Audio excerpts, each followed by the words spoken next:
नमस्ते दोस्तों। अब पेपर में जेईई मेंस के पेपर में कुछ ही दिन बचे हैं, तो सबसे पहले स्टूडेंट के दिमाग में जो बहुत सारी चीज़ें आती हैं उसको लेके हम लोग ये एक वीडियो बना रहे हैं। तो अब क्या है कि पेपर में 10 दिन बचे हुए हैं, तो क्या होता है स्टूडेंट के दिमाग में उसको बहुत सारा टेंशन हो जाता है। और ऊपर से वेबसाइट पर जो है सिटी इंटीमेशन स्लिप और उसके पेपर के डेट भी आ गए हैं कि स्टूडेंट का कौन से दिन में पेपर है। तो सबसे पहले हर स्टूडेंट के दिमाग में ऐसा टेंशन होता है कि मेरा पेपर कैसा आएगा। क्या अगर मेरा पेपर फर्स्ट डे में फंसा तो पिछले साल की तरह पेपर इजी आएगा, मेरा पेपर टफ आएगा, 240 नंबर पे 99 परसेंटाइल आएगा, या फिर 180 नंबर पे आएगा ऐसा। तो उसके लिए हम लोगों ने कुछ पैरामीटर्स डिसाइड करके यहाँ पर कुछ पॉइंट्स लाए हैं। 6 पॉइंट्स लेके आए हैं मैं और मेरी टीम, और इस पर आज हम लोग डिस्कशन करेंगे।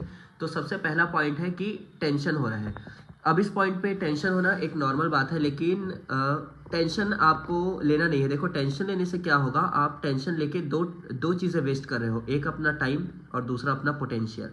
टेंशन ले रहे हो तो तुम्हारे दिमाग में दो चीज़ें चल रही हैं। सबसे पहले ये थॉट्स आ रहे हैं कि क्या होगा क्या नहीं होगा, उसके कारण तुम्हारी पढ़ाई नहीं हो रही है। और दूसरा, टाइम वेस्ट होगा। उसके बाद तुमको लगेगा कि इतनी देर मैंने सोचने में वेस्ट कर दिया, और अब मैं पढ़ाई करूँगा कितनी देर पढ़ पाऊँगा। उसके कारण तुम अपनी नींद, खाना, जो भी है, अपना माइंड, सारी चीज़ें सफ़र करोगे। तो ऐसी सिचुएशन पर ज़रूरी है कि आपको इन सब चीज़ों को सप्रेस करके चलना है, जितना हो सके उतना टेंशन और स्ट्रेस को मैनेज करना है। फिर दूसरी चीज़, क्या 27 जनवरी का शिफ्ट जो है वापस से रिपीट होगा।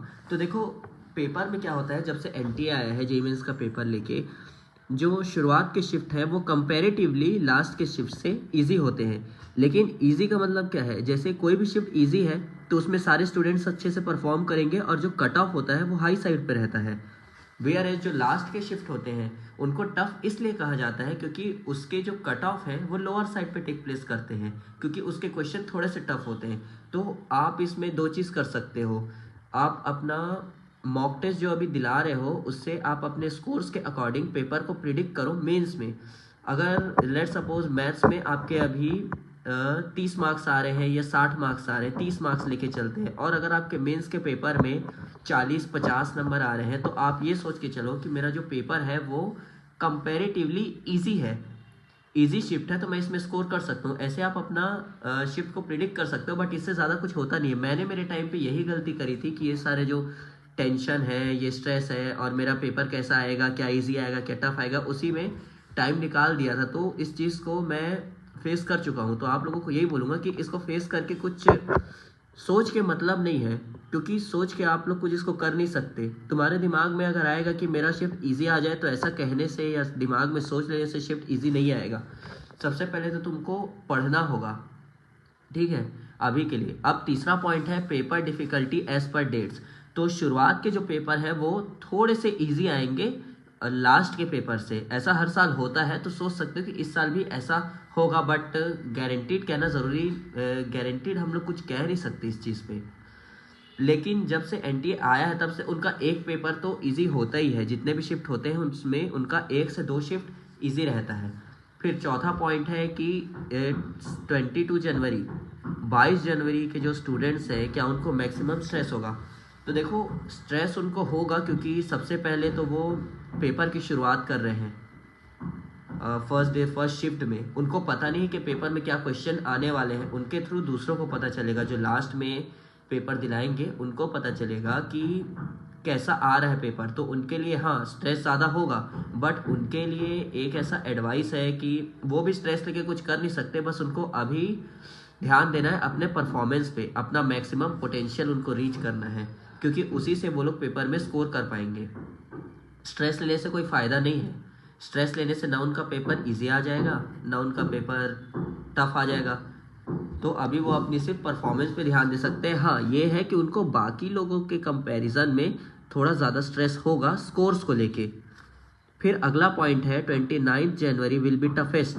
तो ये पॉइंट भी पहले कवर करी मैंने कि देखो क्या है, 29 जनवरी जो है आपका लास्ट डेट है पेपर का। तो उसका जो शिफ्ट है वो, उसके क्वेश्चंस पहले शिफ्ट से हार्ड रहेंगे। लेकिन फिर वही बात है कि अगर क्वेश्चंस हार्ड रहेंगे तो सभी के लिए हार्ड रहेंगे, जितने भी पढ़ने वाले हैं सबके लिए सेम रहेगा पेपर। तो उसमें कट ऑफ जो है वो थोड़े कम नंबर पे जाएगा। सो पेपर इस पे डिपेंड नहीं करता कि पेपर इजी आ रहा है या हार्ड आ रहा है। इजी आ रहा है तो कट ऑफ हाई रहेगा, टफ आ रहा है तो कट ऑफ नीचे रहेगा। पढ़ने वाले बच्चों के लिए सभी चीज़ सेम रहता है। तो अभी सबसे पहले आपको ये करना है कि आपको बस अपने स्टडी पे फोकस करना है और अपनी हेल्थ खराब नहीं करनी है। सबसे इम्पोर्टेंट, मैंने मेरे टाइम में जो मेरा जनवरी अटेम्प्ट हुआ था उसमें इन्हीं सब चीज़ों के कारण मैं मेरा स्लीप साइकिल को बिगाड़ लिया था और मेरा हेल्थ पे काफ़ी इफेक्ट पड़ा था। तो आपको बिल्कुल ऐसा नहीं करना है और अपने स्लीप साइकिल पर बिल्कुल भी कॉम्प्रोमाइज़ नहीं करना है। अच्छे से ध्यान देना है, अच्छे से खाना है, हेल्दी खाना खाना है, सोना है और सही से आपको टेस्ट दिलाते रहने, रिवीजन करते रहना है। लास्ट टाइम पे रिवीजन और टेस्ट सबसे इम्पॉर्टेंट चीज़ है। अब छठवां पॉइंट है नाउ व्हाट टू डू। तो ये वाला पॉइंट भी हम लोग अभी कवर कर चुके हैं। आपको अपना डेली रूटीन पे ध्यान देना है, कोई भी ऐसी चीज़ नहीं करनी है जिससे आपका हेल्थ ख़राब हो।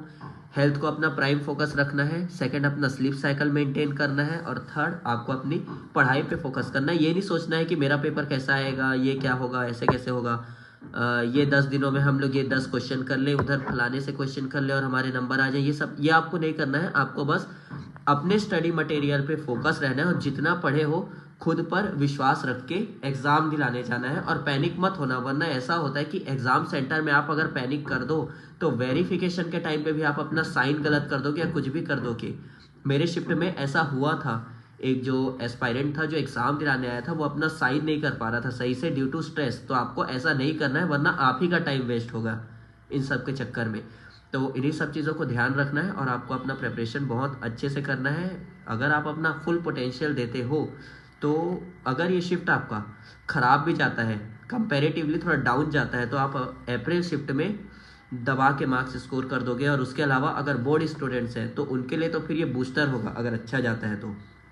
और फिर अपना पेपर दिला के आओ। पेपर दिलाने के बाद जो भी रिज़ल्ट होगा, रिज़ल्ट को देखा जाएगा। और बाकी सारे सपोर्ट्स के लिए हमारी टीम है।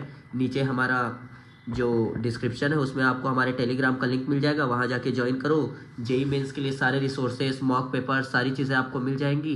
हम लोगों का पूरा टीम आपके सपोर्ट में है। बस आपको ये है कि आपको जितने भी रिसोर्सेस हैं उनको यूज़ करके परफॉर्म करना है और अपना बेस्ट देना है। बस इसी के साथ आज का वीडियो को एंड करते हैं। धन्यवाद।